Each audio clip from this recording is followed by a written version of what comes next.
listening is a form of gratitude, an act of reciprocity. You open yourself up, you come in direct relationship, direct communication with our life around you, and that our attention is sacred. Pure attention is like prayer. And so when we enter that state, we're affecting our whole way of being in the world. We're affecting our past, we're affecting our present and our future, and we're reshaping. Because we shape our world through sound. Our sound shapes our understanding of culture and ourselves and our relationships. So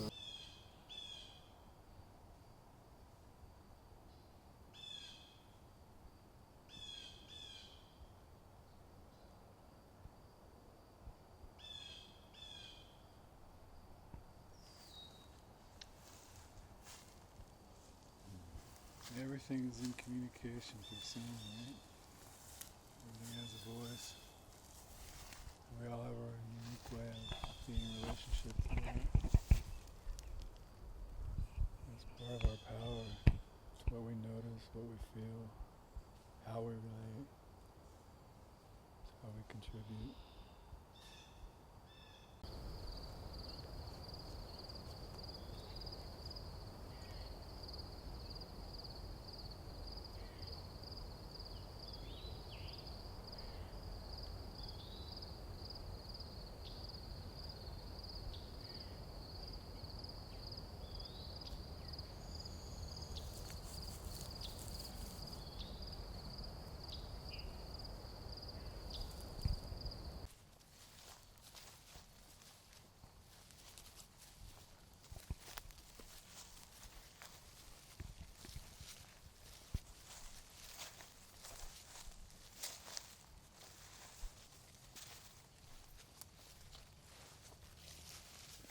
We show up in this way, showing up for the land and each other when you listen like this. It's important. I think it's like it's a way of resistance. It's a way of cultural restoration. It's a decolonial practice to listen and widen your awareness. And if we want to have multi-species thriving, then we have to remember how to listen and be a relationship through sound. So thanks for offering this place your attention.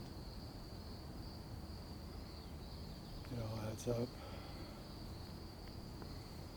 Next time we'll have a fire. Maybe some marshmallows. It's a little warm today. Yeah.